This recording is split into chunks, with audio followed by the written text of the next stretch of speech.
And welcome back to Atreyu News. Breaking. Judge who ruled against Trump's sanctuary city order exposed as corrupt.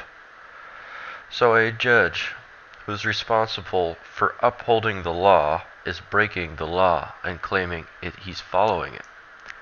Blows me away how these sanctuary cities and the world order still get away with anything at all.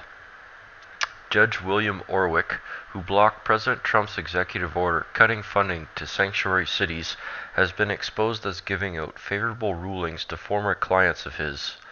Big surprise there. Corruption runs deep.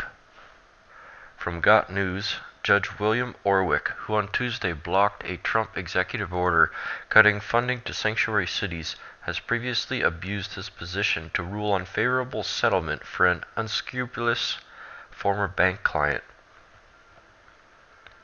As part of his previous service to the Democratic agenda, not only has Orwick unconstitutionally in 2015 blocked the release of an infamous Planned Parenthood videos, but bundled $200,000 to elect Obama in 2008.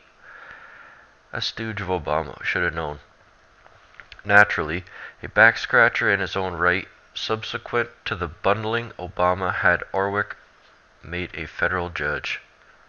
Earlier in 2012, Orwick allowed First Bank of Delaware, his client when he had been an Obama-boosting defense attorney, to fork over paltry $500,000 for the bank's role in an electronic check scheme.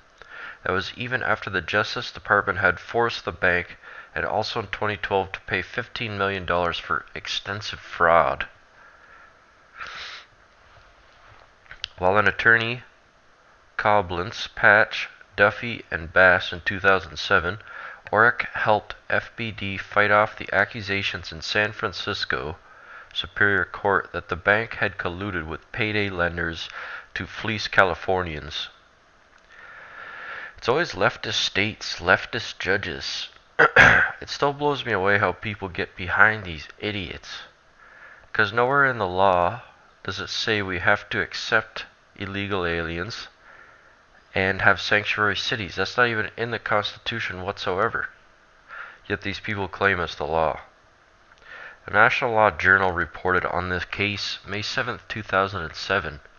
City Attorney Dennis Hara has accused Check and Go California Incorporated of Mason, Ohio, as well as Berwyn, Pennsylvania-based Monetary Management of California, Inc., and their various subsidiaries of working with First Bank of Delaware of Wilmington, Delaware, to get around state regulations regarding payday and installment loans.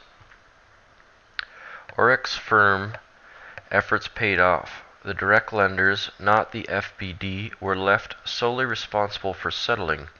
Around the same time, pro-illegals party line trial attorney Orwick was carrying water for banksters. Federal financial regulators ordered FBD to pay over $300,000 in fines for deceptive credit and marketing, and to set aside $700,000 restitution. It blows me away how people just don't even take this into their own hands. These judges, they're not even human. They're like demons in human skin. The people that push this crazy crap are demons in human skin as far as I'm concerned. Whatever humanity they had is no longer with us, for they're trying to destroy the West deliberately. Only a demon would do such a thing. Missile test successful, and it's not North Korea. The U.S. successfully tested a Minuteman III ballistic missile capable of hitting almost any target in the world. Minuteman. Why? Because it takes a minute for the whole place to be destroyed? Let's take a look.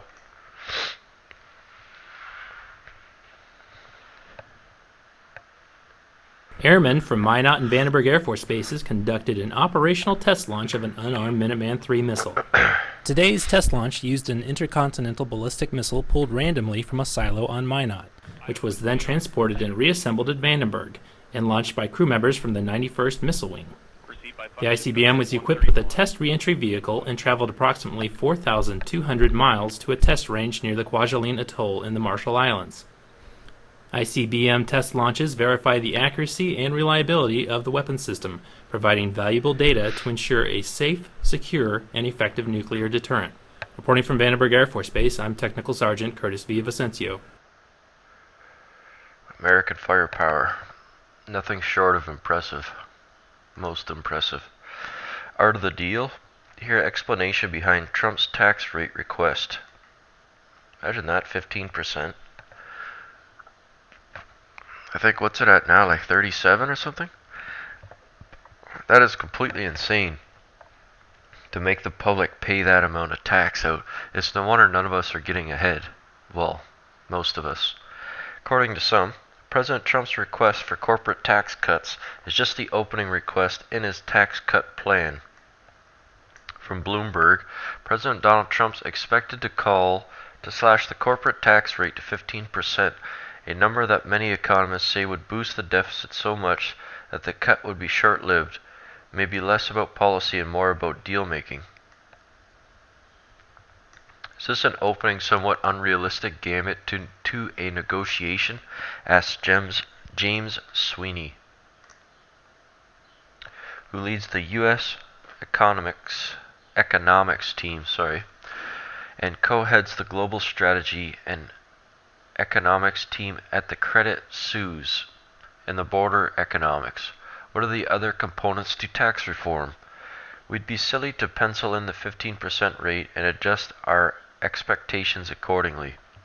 As a candidate, Trump portrayed his tax plan, which included the 15% tax rate for corporations, as more as bargaining position than a policy description. When I'm negotiating with the Democrats, I'm putting in a plan, he told ABC News last May. I'm putting in my optimum plan. It's going to be negotiated. It's not going to stay there. If that's still how President Trump thinks, then his administration is scheduled on Wednesday to make its opening bid on taxes, just days ahead of the 100th day in office. White House officials say he'll offer a list of principles and those that have surfaced so far bearing a strict resemblance to the plan Trump pitched as a candidate. Well, he's going to do as he said he was going to. I do find it, well, it's not funny, it's enraging is what it is. Trump says he's going to do something, so he goes ahead and does it, and then a judge stands in his way and won't allow it to happen. Then the public says Trump's reneging, not the public, but the news, the mainstream media, says he's reneging on his idea, and it's just, it blows me away. How enraging is that? On Tuesday evening, a White House official familiar with the president's plan laid out a few other pieces of the plan. Also familiar to those who followed Trump's campaign, he wants the same 15% tax rate applied to the earnings of so-called pass-through companies, and he wants a 10% tax rate applied to the U.S. companies' stockpiled offshore earnings, so they can bring their money back in here. Ryan's plan. One thing he doesn't want, a border-adjusted tax of the type proposed by House Speaker Paul Ryan. Ryan wants to replace the existing 35% corporate income tax with a 20% levy on U.S. companies, domestic sales and imports. Their exports would be exempt. Trump doesn't intend to include the provisions of his proposals on Wednesday, said the White House official, who asked not to be named because the discussions are private. Then why the hell is he telling us? Yep. I wouldn't do anything Paul Ryan proposed either.